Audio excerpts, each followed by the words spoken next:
বিবাহ রেখাটা একটু বোঝাই আপনাদের, বিবাহ রেখাটা অ্যাকচুয়ালি কিভাবে বিচার করি আমরা।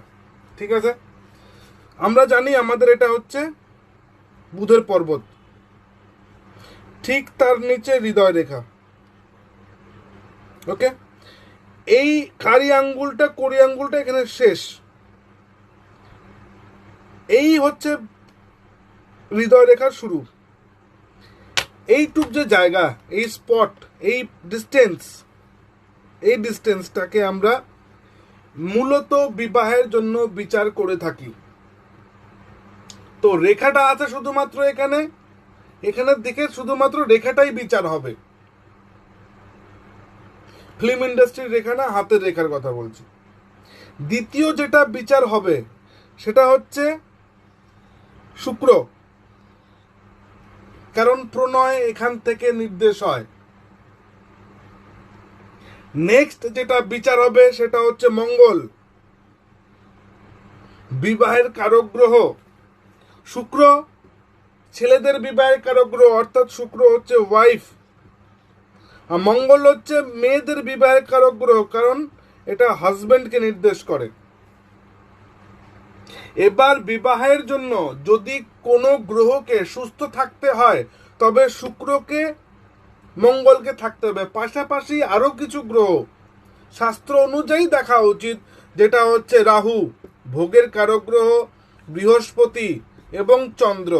এই তিনটে গ্রহকে তো মিনিমাম দেখা উচিত, কারণ বিবাহের জন্য সেটা সবার আগে প্রয়োজন, ওটা রাহু মানে ভোগ, চন্দ্র মন মানসিকতা প্রয়োজন।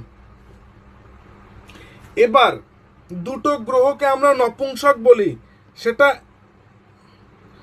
এক নপুংসক গ্রহ হচ্ছে এই শনি এবং দ্বিতীয় হচ্ছে এই বুধ, কারণ শনি হচ্ছে বয়সের কারক গ্রহ, বয়স্ক গ্রহ, এবং বুধ হচ্ছে বাল্যকালের গ্রহ বা বাচ্চা গ্রহ। তো এই গ্রহ দুটো সঙ্গে বিবাহের সম্পর্ক হচ্ছে টোটালি অ্যান্টি সম্পর্ক। শুক্রের সঙ্গে রাহুর সঙ্গে এদের সাথে পজিটিভ সম্পর্ক, এবং বুধ আর শনির সাথে নেগেটিভ সম্পর্ক। গ্রহ দিকে গেলাম। এবার বিবাহ রেখা যদি আমরা বিচার করি তবে এইটুক জায়গাকে, এই যে জায়গাটুকু যে আমরা নিয়েছি, যেটা 20 আঙ্গুলের শেষ, কনিষ্ঠার শেষ এবং হৃদয় রেখার যেখান থেকে শুরু হয়েছে হৃদয় রেখার সেই স্পট, এই দুটো স্পটকে আমরা না 50 ইয়ার্স ধরি। মিনিমাম 20-র নিচে কারো বিবাহ হয় না, খুব রেয়ার কেস, মানে 100-এর মধ্যে 5% or 10% যদি ধরি আমি, তো বিবাহ হয়েছে, আমি 10%কে নেব না, 90% কোন দিকে যাচ্ছে সেটা দেখব। তো আমি 20 ধরবো, এবং 50 বছর পর্যন্ত মিনিমাম বিবাহ হয়, তো এই গ্যাপটা টোটাল আমাদের হচ্ছে 30 বছরের। এবার যা কাউন্ট হবে 30-এর পর থেকে কাউন্ট হওয়া শুরু হবে, 20-র পর থেকে কাউন্ট হওয়া শুরু হবে। এবার একটা টপিক ছিল যে হৃদয় রেখার যত কাছে বিবাহ রেখা থাকবে তত অল্প বয়সে বিবাহ হওয়ার চান্স। অনেক এরকম কেস আছে যে পালিয়ে গেছে স্কুল থেকে, সেগুলো এখান থেকে বিচার করা হয়। শুক্রের স্থান, মঙ্গলের স্থান তাদের খারাপ হবে, রাহুর স্থান তাদের প্রবল হবে, কারণ পালিয়ে যাওয়ার জন্য যেটা প্রয়োজন সেটা হচ্ছে সাহস। পালিয়ে যাওয়ার জন্য যেটা মেন প্রয়োজন সেটা হচ্ছে প্রেম, যে শুক্র দেয়, এবং চন্দ্র যে মনের কারক গ্রহ। মনের স্ট্রেংথ না থাকলে, মঙ্গল সাপোর্ট না দিলে ওই রিস্ক কেউ নেবে না, এবং সেটা প্রেমের জন্য এসছে এবং পালিয়ে বিবাহ হয়েছে। ফল আমি পরে বিচার করব। এবার যতটা উপরে থাকবে বিবাহ রেখা, সে ততটা কাউন্ট আমরা করব। তো এই ডিস্টেন্সটাকে মনে করি, এই আমার হৃদয় রেখা এবং এখানে কনিষ্ঠ আঙ্গুল শেষ হয়েছে, এটা 20, এটা 50, তার মানে এর মাঝখানের ডিস্টেন্স হচ্ছে 30। এবার এটাকে 3 ভাগে ভাগ করুন, 10, 20, 30, এই যে 20, 30, 40, এই যে 50। ওকে, এবার দেখুন বিবাহ রেখাটা আছে কোথায়, মিডিলে আছে। ওপরে আছে না নিচে আছে। এবার যেখানে আছে 20 পর থেকে কাউন্ট করা শুরু করুন, সেই হিসাবে আমাদের বয়সটা নির্ণয় করা হবে। দ্বিতীয় বয়স নির্ণয় করার জন্য দেখুন শুক্রের জায়গা কেমন আছে, প্লাস চন্দ্রের জায়গা কেমন আছে, প্লাস মঙ্গলের জায়গায় কোনো ক্রস চিহ্ন খারাপ বা মঙ্গলের জায়গা দুর্বল, মঙ্গলের পর্বত দুর্বল আছে কিনা, এই জায়গাগুলোকে বিবাহ রেখা বিচার বা বিবাহ বিচার করার আগে অবশ্যই মাথায় রাখতে হবে। নেক্সট যে জিনিস মাথায় রাখতে হবে সেটা হচ্ছে আজকের ডেট, এটা রাহুর কাল চলছে। এখানে নিজের শখ আর ভোগ মেটানোকেও লিভ টুগেদার বলা হয়। আমার তো বেস্ট ফ্রেন্ডও, আমরা একসাথেই থাকি। আসলে বিবাহের পরে যেটা করণীয় বা বিবাহের পরের যা হয়, যে সুখ ভোগ বিবাহের আগেই নেওয়া হচ্ছে, নাম দেওয়া হচ্ছে লিভ টুগেদার। এই জিনিসগুলো মাথায় রেখে, দ্বিতীয়, এখন মানুষ টোটালি ইন্ডিপেন্ডেন্ট, সেলফ ইন্ডিপেন্ডেন্ট। 30-40% কেসে এমন হচ্ছে যে না আমি আগে কিছু করব তারপরে বিবাহ করব, আলটিমেটলি বিবাহ লেটে হচ্ছে। বিবাহ হওয়াটা আগে বিচার করি। অনেকে ফ্যামিলির প্রেশার, ফ্যামিলি কে দেখে, মঙ্গল দেখে হচ্ছে ফ্যামিলি, মঙ্গল কেমন আছে, মঙ্গলের সাথে বিবাহ রেখা কোনোভাবে কানেক্টেড কিনা। এবার এখানে গ্রহদের ট্রানজিট একটু বোঝা উচিত আমাদের। কিরকম বোঝা উচিত? চন্দ্র, বুধ, মঙ্গল, শুক্র খুব ফাস্টেস্ট মুভ করে, 45 দিন ম্যাক্সিমাম যেটা লাগে এদের। মঙ্গলের ম্যাক্সিমাম 45 দিন, চন্দ্র 2.5 দিন, বুধ 18 দিন, মঙ্গল 45 দিন, শুক্র 28 দিন, তো ম্যাক্সিমামে 45টা ধরবো। লেট কে করায়? বৃহস্পতি 1 বছর, শনি 2.5 বছর, এই দুটো গ্রহ লেট করায়। কোনোভাবে যদি রেখার দিক থেকে এই গ্রহগুলোর কানেকশন থাকে তবে লেট করাবে, কারণ এ লেটের কারক গ্রহ, ইচ্ছা নাও হতে পারে। তো দেখা গেল বিবাহ রেখে কোনো কারণে বেরিয়ে এই ঠিক শনির ভাবে কোনোভাবে টাচ করে গেছে, গল্প শেষ। বড় বড় অনেক লম্বা লম্বা বিবাহ রেখা দেখা গেছে। নেক্সট আরেকটা জিনিস যেটা হয় সচরাচর, গুলো রয়েছে যে মান সম্মান যশ খ্যাতি অহংকার ইগো, যার মধ্যেই রবি রেখা ফাইন আছে তার মধ্যে এই জিনিসটা আপনি পেয়ে যাবেন, ভরপুর মাত্রায় পাবেন।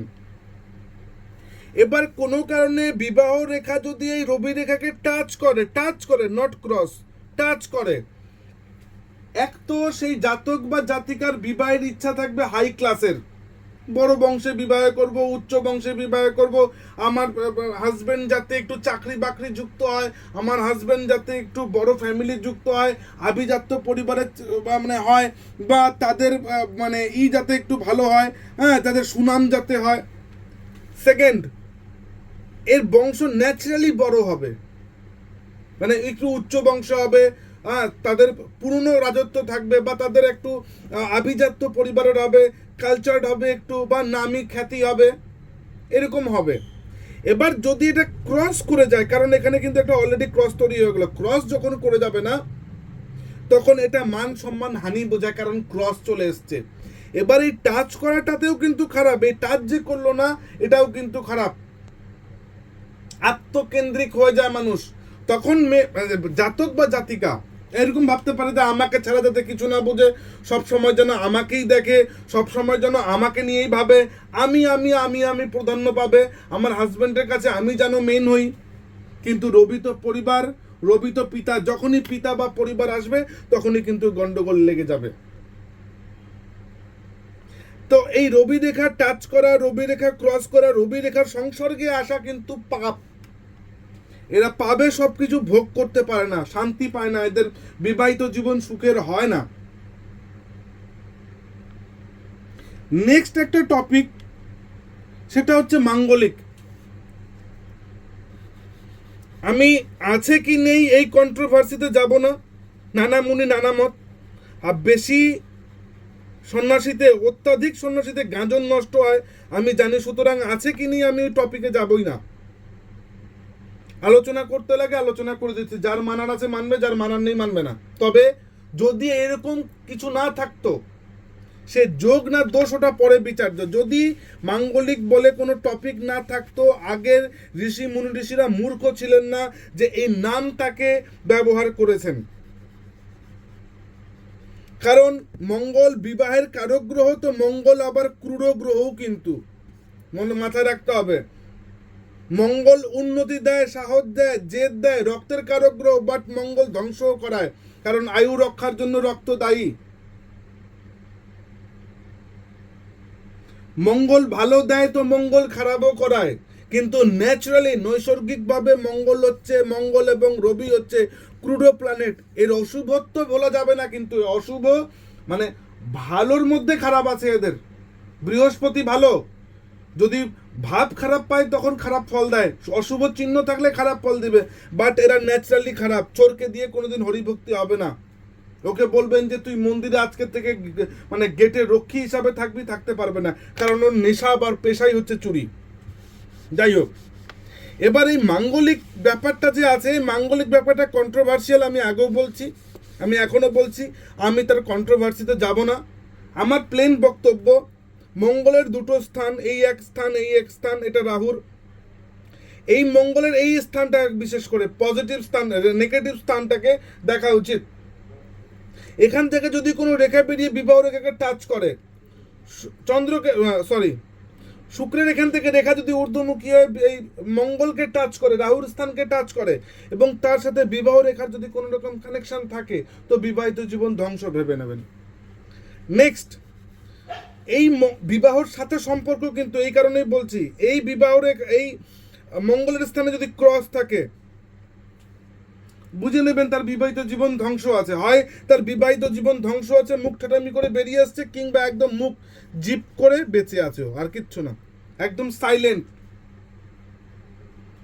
থাকতে লাগে তাই আছি, খেতে লাগে তাই খাচ্ছি, হাজবেন্ড বলে ডাকতে লাগে তাই ডাকছি, শ্বশুর বাড়ির আছি। 100-এর মধ্যে 90% আমি যতদূর পেয়েছি এদের ফ্যামিলিগত রিলেশন, নট শ্বশুর বাড়ি, নট বাপের বাড়ি, ফ্যামিলিগত রিলেশন এদের কাঁটা থাকেই, থাকবেই। এদেরকে বলতে হবে যে হ্যাঁ আমি 60% সমস্যায় আছি ফ্যামিলিগত রিলেশন নিয়ে, বলতে হবেই, মাস্ট বি। কারণ মঙ্গল রক্তের কারক গ্রহ, মঙ্গল সম্পর্কের কারক গ্রহ, মঙ্গল মানে আমার ভূমির কারক গ্রহ, আমার রিলেটিভের কারক গ্রহ, আমার ভাই বোনের কারক গ্রহ, XYZ। নেক্সট, এই মঙ্গল বিবাহ রেখা থাকুক আর নাই থাকুক, আমার টপিক সেখানে নেই। শুক্র কেমন আছে তার সাথেও টপিক নেই, চন্দ্র কেমন আছে তার সাথেও টপিক নেই। টপিকটা হচ্ছে বিবাহের এই মঙ্গলের স্থানে চিহ্ন চলে আসা মানে ড্যামেজ। এই চিহ্ন আসেনি, এবং এই জায়গাটা না ঢালু এবড়ো খেবড়ো রয়েছে, আর এই জায়গায় জাল চিহ্ন আছে, গেল সমস্যা দেখা দিবে। তবে ক্রস চিহ্ন খুবই খারাপ, এই অন্য লেভেলে নিয়ে চলে যায় ব্যাপারগুলো।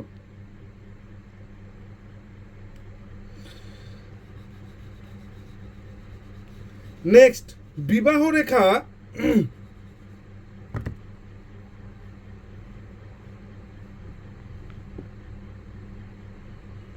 ছোট আছে, বাট একটা ফাইন। বিবাহ রেখা ছোট আছে বাট একটা আছে, ফাইন। নেই, ফাইন।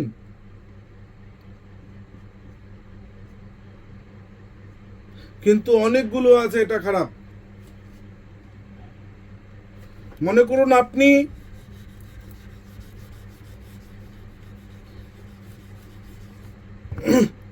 কোনো শপিং মলে ঢুকলেন, যেখানে প্রতিটা কোনায় একটা করে নতুন শার্টের ব্র্যান্ড, আপনি একটাই শার্ট নেবেন এবং 9টা ব্র্যান্ড এখানে, 90% চান্স আছে মাথা ঘোল হয়ে ফিরে আসুন, ডিসাইড করতে পারবেন না। বা আপনি কি চাইছেন দোকানদার ডিসাইড করতে পারবে না। কারণ যখনই 9টা ব্র্যান্ড একসাথে চোখের সামনে দেখবেন, একসাথে চোখের সামনে, তো চলো ওটা থেকে ঘুরে আসি, চলো ওটা থেকে ঘুরে আসি, কি জানি এর থেকে বেটার পেয়ে যাই না, প্রথমেরটা ভালো ছিল, এই কনসেপ্ট মাথায় আসবে। এবং এই বিবাহ রেখা, প্রেম রেখাগুলো সেম কনসেপ্ট নিয়ে আসে, অসম্পূর্ণতা দিয়ে দেয় যে কোনো কিছুতে। এই বিবাহ এতগুলো রেখা প্লাস এখানে ক্রস, জীবনে কোনো সম্পর্ক থেকে সুখ পাবেন না। কোন সম্পর্ক? যেহেতু বিবাহ রেখা নিয়ে আলোচনা হচ্ছে, প্রেম সম্পর্ক। এরকম অনেকে মনে করে, অনেকের ধারণা আছে এরকম যে এখানে না স্যার আমার অনেকগুলো রেখা আছে, তো সবগুলো কি বিবাহ রেখা? মোটেও না।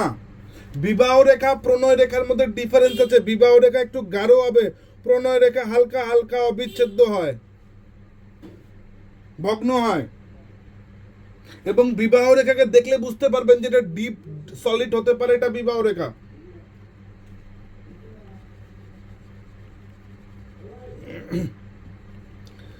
বিবাহ রেখার এই অগ্রভাগ